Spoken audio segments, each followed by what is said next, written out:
everybody, and welcome back to Take Your Time Gaming. I'm your captain, Wesley. On this voyage of Titanic Adventure Out of Time, we are on episode 6, and we learned a lot of interesting things in the last episode. We did our best Celine Dion impression with my terrible flute that I happen to have in my drawer here, and wandered around the ship trying to find binoculars, but failing to do so. We got rejected by the deck officer, who wouldn't allow us into the wireless room, and then crashed the game at the end. We also learned about the two Germans, Zeidel and Haderlitz, and they're not the most friendly, although Haderlitz is a bit more friendly than Zeidel is. And we also bumped into the Titanic's resident card sharp Max Seidelman, who brought us down to the smoking room to meet with Buick Riviera. So we also learned in the previous episode that the diamonds that Georgia gave us are fake, and the real diamonds are in Sasha's quarters, according to a slightly intoxicated Charlie Lambeth.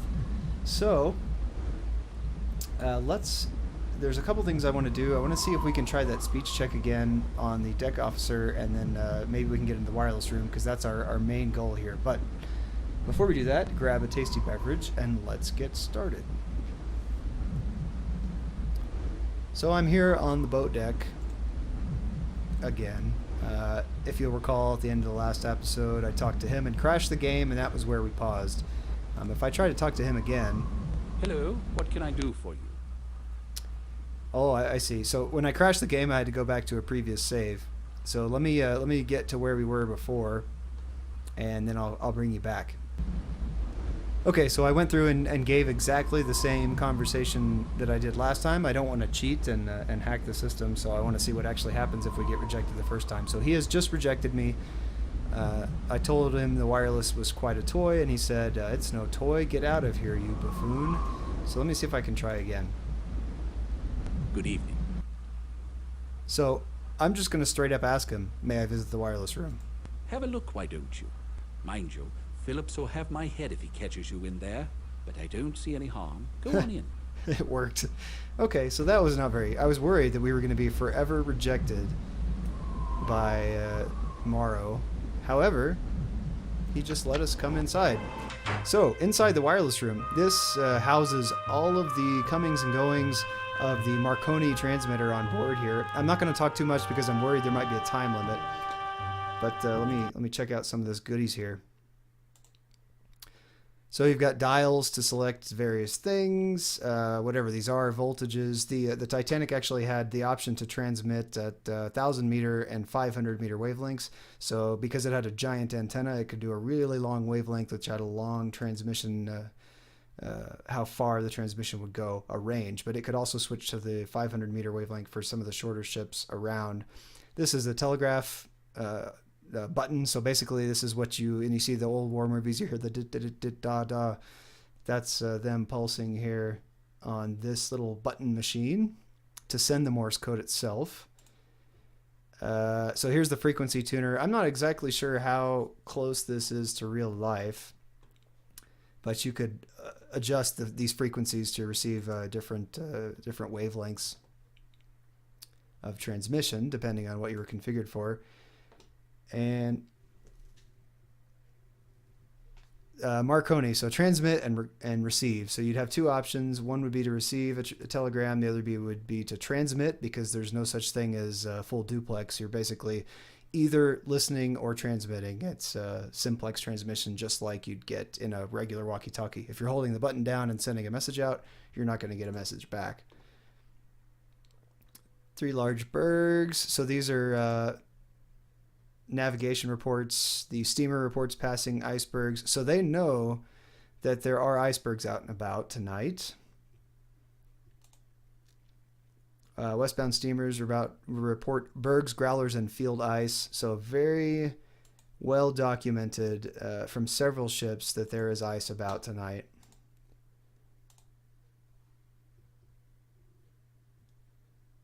So here's to Windtor 5, Lakeshore Drive, Lake Forest, Illinois. So this is a communication to someone, or from someone on the ship. So this is outgoing on the 14th of April.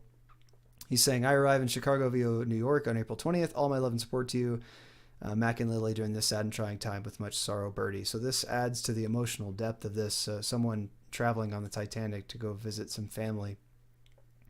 Another outgoing telegram. The weather is good. The Titanic is a superb ship. We may arrive early. I believe you may not. And another outgoing telegram. Edith will arrive White Star Pier Wednesday the 17th. Much news. Can't wait. Daisy. So this is a pretty awesome thing about the Titanic having the new Marconi system is that they could transmit quite a ways, and people on board could actually talk to their family and friends, and that was unheard of at the time. I mean, normally you'd have letters that would be on the ship itself going from country to country that would take several days to be delivered, and now while they're on the ship they can transmit to their friends and family saying, look here, it's me, I'm on my way. But at the same time, that has a drawback because there's only two people running the wireless 24/7, and they were specifically the Marconi company, which kind of had a monopoly on this type of system, actually leased the system to the White Star Line and provided 2 employees to run it. And they were so overwhelmed by the volume of the telegrams and everything on board that they weren't able to keep up with the sheer volume. So they were definitely overworked, which kind of plays in later on into the difficulty getting out a signal to the rest of the ships to come and rescue survivors from the Titanic, just because there was so many messages going back and forth on the airwaves. Marconi International Marine Communications Telecompany to the RMS Titanic from the Marconi Wireless Radio Company. To send a message, follow these steps. Set power to the sender amplifier to on. Check the system breaker switch to be sure it is set to transmit. Set tuner to correct frequency. Red indicator light will blink when the frequency is reached. Send your message. To receive a message, set power to receiver amp to on. So you want to make sure it's in receive mode. Check the system breaker switch to be sure it's set to receive. Set the tuner to the correct frequency. The red indicator light will blink when the frequency is reached. And wait to receive a message. Okay, so that's the how-to guide. To send a message, set tuner to 200 kilohertz. To receive a message, set tuner settings vary from 600, 800, or 400 kilohertz. So I'm going to make a few quick notes in the notebook just to jot these things down.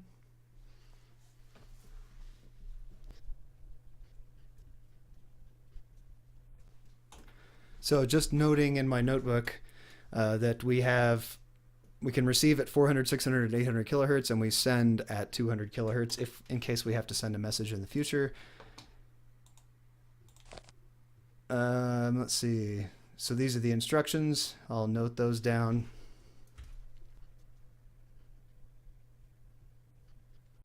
So pretty simple. Turn it on, put it to send or receive, set it to the right frequency, and either send or wait to receive a message.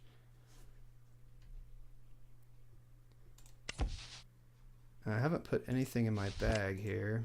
I don't see anything relating to secret documents. This is all pretty plain information. Ah, here we go. Okay, so I'm going to write... I really ought to take this one, but I'm going to write down these letters too before I get out of here in case I get discovered.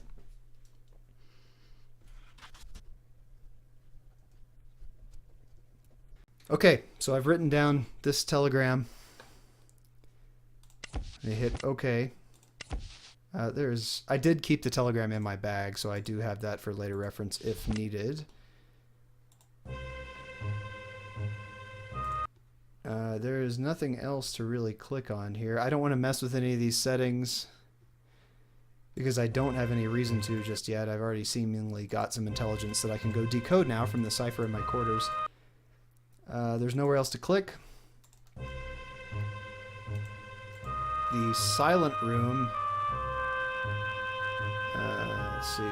So there's actually a silent room and then the operating room. The silent room, there's a whole bunch of generators and converters essentially to go from the ship's electrical power system to the AC system that this radio uses, which actually requires quite a bit of power to generate the spark that creates the radio transmission. So this is all housed in this separate room.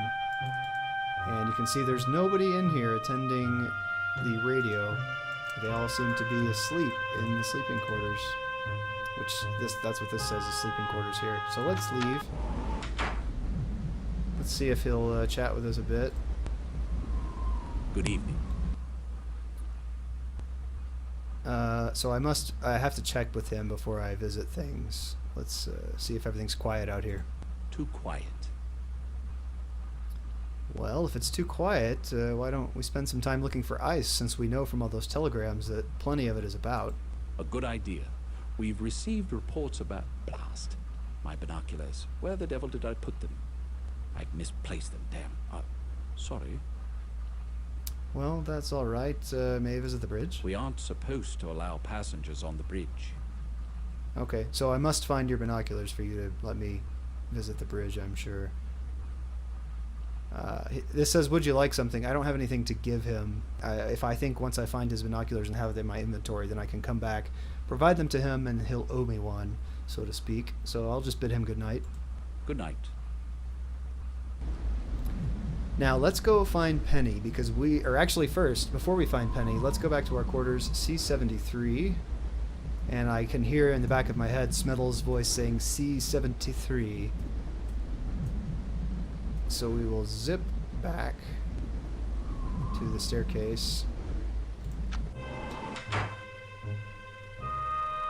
I'm going to do a quick save.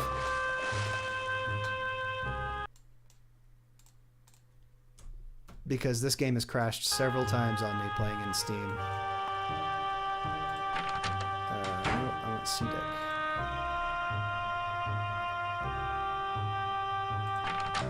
C-Deck cabins. 78, opposite side.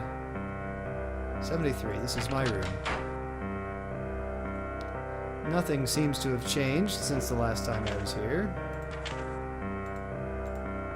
Same note from Georgia, same menu. Nothing new on my bed. Let's open up the old steamer trunk and see if we can plug in these interesting numbers here and decode the Germans. Message. Okay. Hook up the wires. Turn it on. Flip it to decode. Reset. Now we have a 4-digit number we were given at the start of it, which is 8754.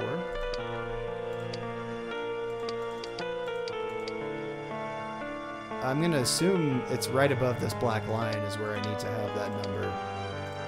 8754. So now I will punch in a letter. I have 8754 here on the top. I'm set in the decode setting. I will start with my first letter. A N.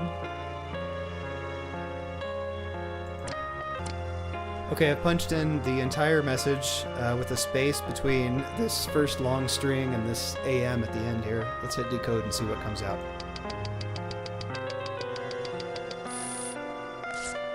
Invalid entry. Please try again. Okay. Let's try just the sequence of the long string of letters first.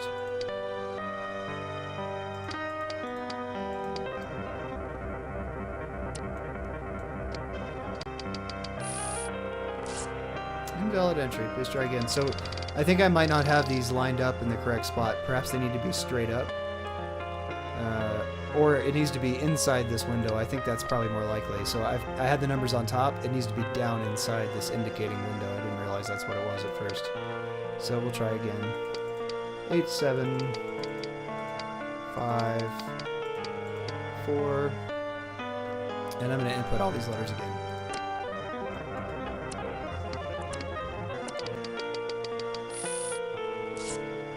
Okay,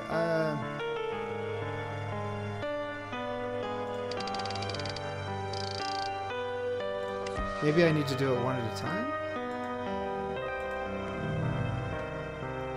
A N H Q S P P A I X W B. Oh, that's an F. Can't read my own handwriting. F C X Y A M. And one more time. Seems like I can get the telegram out and stick it up here in the corner, which makes it way easier.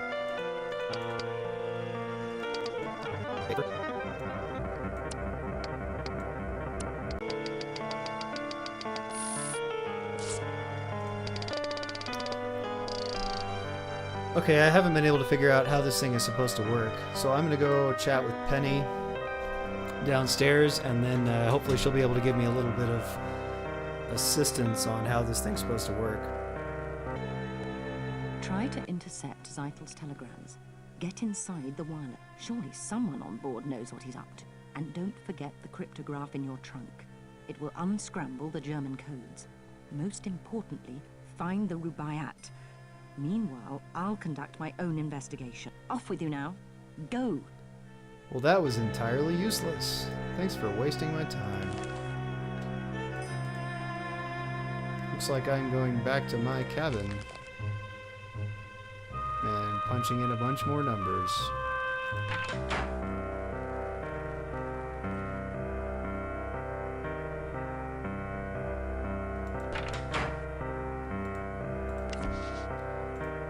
Bag the key again. Use it to open the trunk. They just don't make steamer trunks anymore like they used to. I mean, they were called steamer trunks for a reason, and we still have steamer trunks, but we don't really have very many steamers. So something I think has been lost about the romanticism of putting all of your belongings in a giant trunk, so you're basically taking your dresser with you and hopping on board a ship back when you needed to take a lot of possessions with you because you didn't really know how long it would be before you came home. It wasn't like you were just gonna jet across the country to another country and spend a day there and then jet back like you could. It was gonna be a while before you could get anywhere. And even so, this was like the height of speedy travel. There were faster ships, certainly, but not ships that traveled in such comfort at the same time.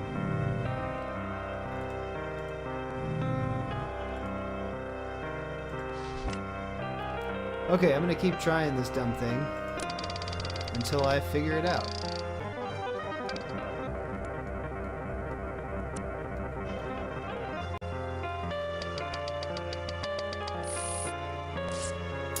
Okay, so I finally got it. I just concatenated these two phrases. You've got the long string of letters with the AM at the bottom. I kept thinking there was a space between that and the AM. There was not. I just put them all in sequentially, and this is the message that I get. Rubaiyat hidden in Boiler Room 3, Coal Chute 4. SB will deliver painting after pickup. Will confirm. Zeitel. I don't really see how you can get that long a message out of this many characters. Perhaps there's some magic to this cipher device, but I'm pretty sure that you have to have the same number of letters unless I'm wrong. I'm no cryptographer, but still. Anyway, so we need to go to Boiler Room 3, Coal Chute 4.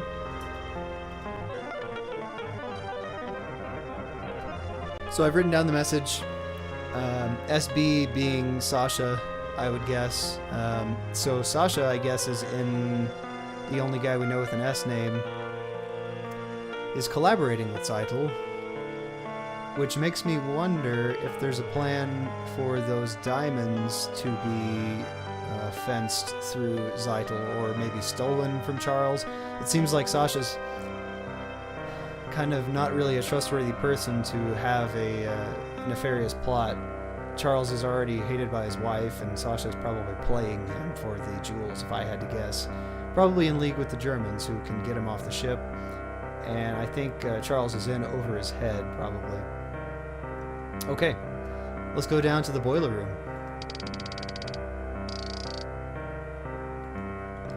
I might swing by Penny's office again, or her room, just to see if she has anything to say about this. She didn't have anything to say about it last time, but perhaps she will now that we've solved a bit of mystery.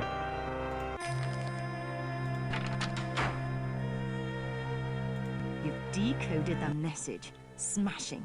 The boiler rooms. Blast. Yeah, darn There's tootin'. an entrance to the lower decks around here somewhere. Query the lift attendant. He's cheeky, but he knows that. Intercept the Rubaiyat before it changes hands. Okay, I'm gonna do a save. If it will allow me to do so. There we go.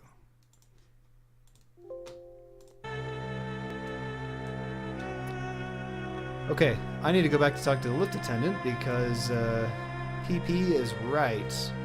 He knows all.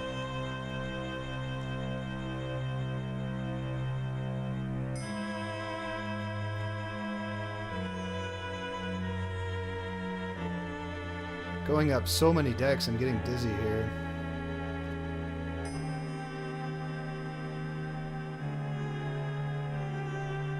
Although really, I should have realized I'm exiting. I can just use my map. I always forget that that's a thing.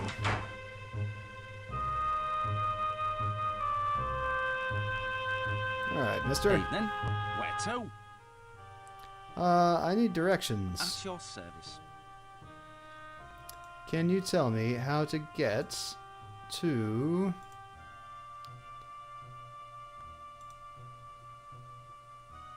Well...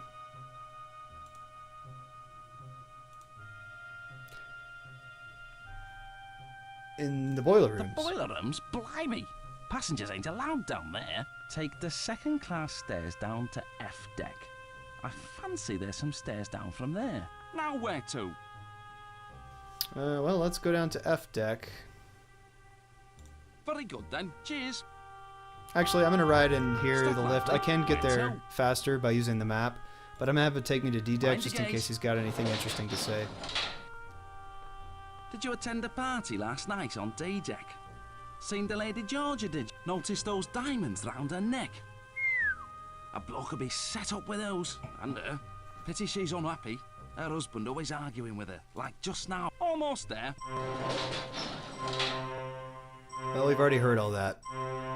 So you're not a very good gossip. So we need to go down to F deck again, which we just came from.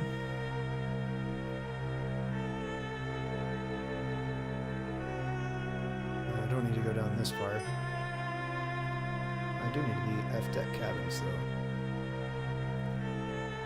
Oh, come on.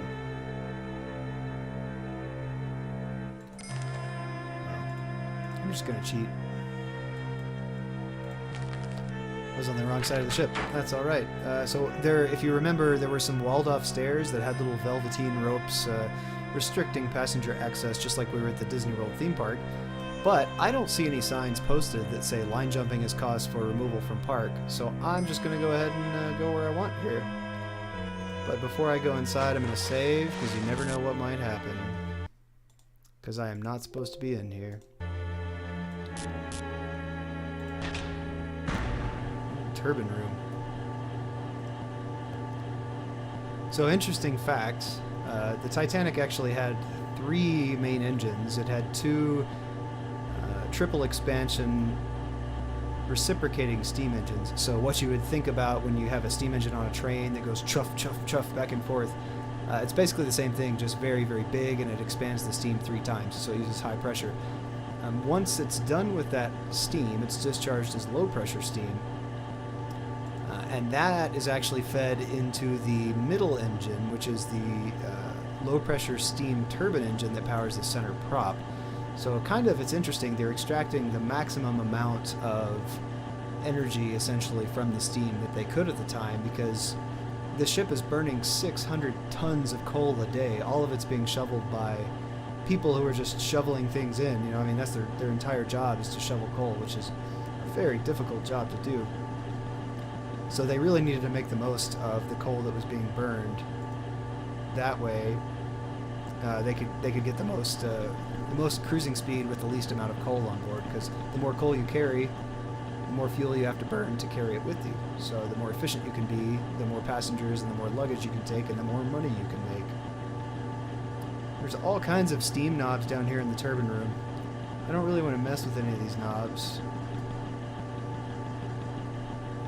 But interesting, the engines and the boilers were mounted straight to the inner hull on the bottom of the ship. So you see this curve come down. That's actually the curve from the outside of the ship. And everything here just rides on the frame rails, basically, just like you'd put an engine in a car. So this is the turbine room. I don't need to be in the turbine room. I need to be in the boiler room, but I wanted to come down here and investigate. It looks like there's lots of steam control. I don't have any reason to know what to do in there. Let's go in the control room and see what's in there. Oh dear. I might be in trouble. What the? A passenger? I can't regulate the steam for boilers 1 and 2, so I don't have time for you. You're where you shouldn't be. Get up top before you're kicked up there. Well, since you said you can't regulate the steam pressure properly, I just happen to be an expert in, well, everything. because I'm a spy. So maybe I can help you solve that I problem. doubt it. She's really acting up. See? Still working the bugs out. See for yourself. I don't think they were still working the bugs out at this point. I mean, the Olympic was already completing journeys at this time. The Titanic was released afterwards, so they probably had the bugs worked out of the engine system at this point. Have at it. There's a gauge But I'll showing the help. turbine's power out. The needle's got to move into the green zone. Over here. Oh, okay.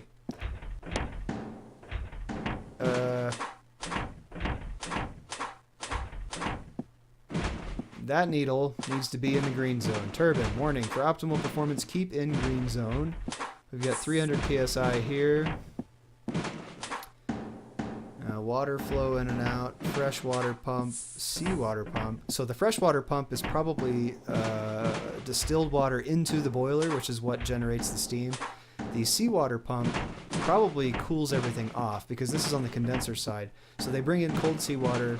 If you don't know anything about a steam turbine engine, you've got to condense the steam and reject some waste heat to the environment. So they have a heat exchanger, I'm sure, with the sea that controls the amount of power output. And that will probably, all of this will probably regulate. So I'm going to bump up. I actually don't know how to do this. But if I let a little bit more water in, what happens? Nothing.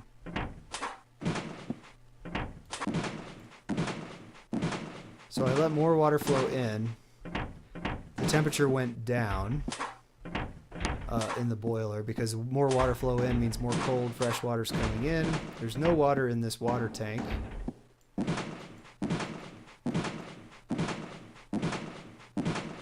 Water level. So let's fill it on up. Temperature's low here.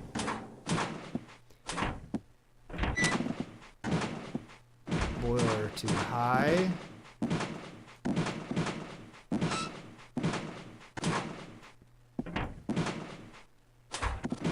Fresh water pump too high.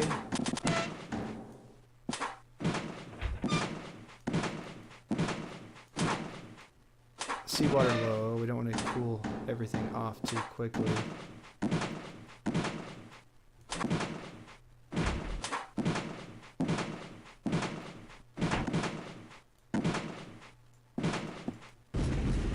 She's still running too rough. What's wrong? I need some advice. Here, take a look at the instruction manual. Oh, there's a I have manual? better luck than me. Why didn't you tell me this in the first place? Adjusting the steam turbines. If the turbine is not working correctly, excessive knocking and steam discharge can occur. Make the following adjustments. 1. Increase steam flow by turning the red circular valves counterclockwise as far as they can go. 2. Adjust the seawater pump lever halfway to 3/4 open to minimize condenser pressure. 3. Maximize heat by setting the main boiler control lever to 3/4. 4. Carefully close the steam valves while watching the turbine power output until the needle moves into the green zone. Other problems should be brought to the attention of your authorized turbine dealer. Well, unfortunately, we can't just pull over at a steamship station and have somebody top us up on steam, so we're going to have to try again here. Right. There's a gauge showing the turbine's power out. The needle's got to move into the green zone. Yeah, we got that. Okay.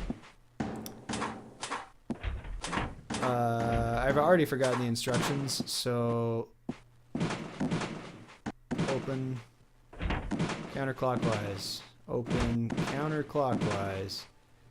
All need to be counterclockwise. The seawater needs to be half to 3/4, and then the boiler control needs to be just a bit more. There we go. So, even if you didn't know how a steam turbine worked, it doesn't matter because they have a nice handy instruction manual. Here you go, sir. Tip-top Right, shape. smart you were. She's running much smoother now. Say, since you were so interested, go on, have a peek in the engine room. She's quite a sight. I bet. Just the thought of 50,000 horsepower moving a ship that weighs 40,000 tons through the ocean at 22 knots. Like, just the sheer amount of power it takes to do something like that, like, really makes you appreciate what they accomplished in 1912. Ooh, it's dark in here.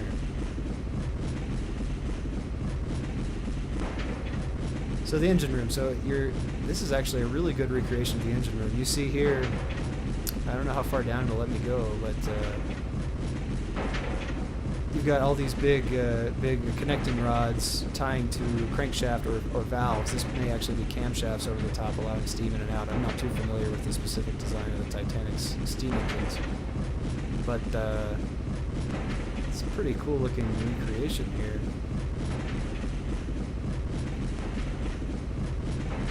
Scotland Road. So Scotland Road will get you in here. Interesting. Where does this take you? I bet this is out the third or one of the smokestacks. It's got to be one of the smokestacks. The third or the fourth smokestack, I mean.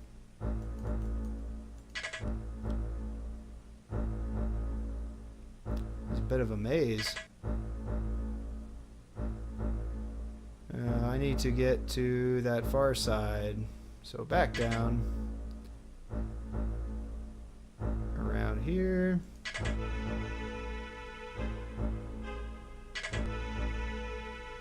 I have a feeling I'm going to need to know how to navigate this quickly at some point. I need to come up over on that side now. So if you'll bear with me just a bit, I'm going to map this level out.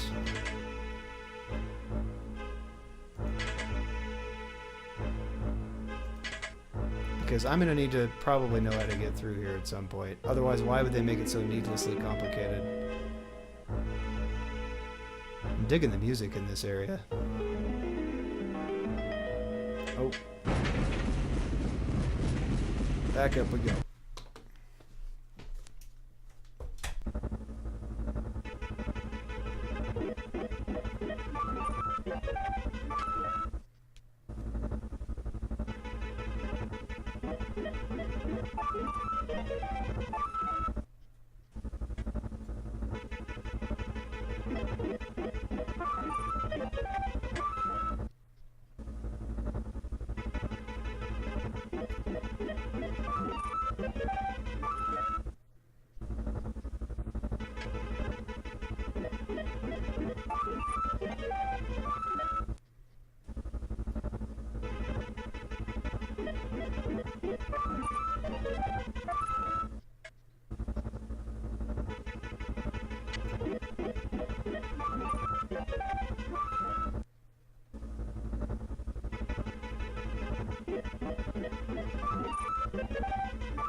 Okay guys, I finally completed the map of the per level stacks. So you have ladders that go up and ladders that go down on each level of the stack, and then you have hallways or pieces that are blocked. So you can come up this ladder, you can go up these 4 ladders, and you can go back down these squares, and then there's a blockage here and a blockage here. So essentially this gives me per level of the smokestack a way to get up and down. And so now I'm going to map out in terms of right and left, so which ways I need to turn to get to the top and the bottom of the smokestack. I have a feeling this is probably going to be overkill. I don't know why I need to know how to do this quickly, but I'd rather be prepared in case, because I've got a stopwatch in my pocket in case I need to make a quick getaway at some point or get up here really quick. So here I'm standing, you can see in the game, on the top floor, mapping it out. I'm actually at this corner right here, which is where I came up at. And if I look this way, which is the way I'm currently facing, I'm looking towards the front of the ship. So you can see the smokestacks up here. I'm facing that way would be the front, and I'm in the bottom left-hand quadrant. If this is the front of the ship, I'm in this this quadrant here. So that any one of these ladders will take me down, but I know that I can get up coming from this side, but I don't know that I can get down if I don't. So now I'm going to make sure I can navigate my way down and back up, and then after that we'll move on to the next thing. So I'm going to use my map real quick, and I'll bring you back after I figured out if it works or not.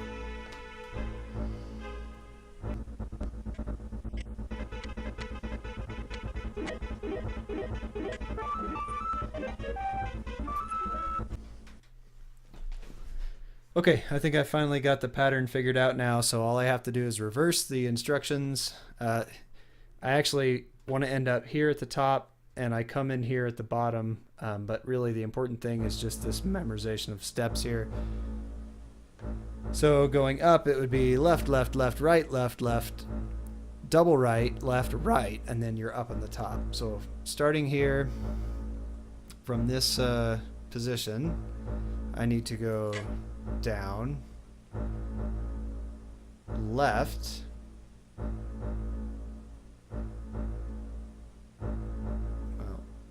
oh, so when you go down, it brings you automatically all the way down to the main floor. Interesting. So anytime you drop down from the upper floor, it brings you back down to the very beginning. That way you don't have to figure out your way back.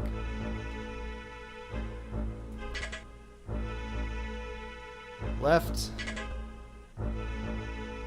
Oops, that was not left. I don't know how to count left. So starting here, hook a left, hook a left, hook a left, hook a right, hook a left, hook a left, hook a double right, hook a left, hook a right, and poof, we are in the starry air. So we now know how to get from the bottom to the top of the stack, and as soon as you click this ladder to go back down, you end up at the very bottom, so you don't have to climb down that terrible maze the whole way. Okay, so we've got that mapped out. What a hassle. I think most of that time I will cut out, but I think this is probably a good time to end this episode. So I am in the 4th smokestack of the Titanic. I decoded a German telegram, and now I'm on the hunt for the Rubaiyat. So tune in next time in the next episode when we try to find the Rubaiyat. Thank you guys so much for watching, and cheers.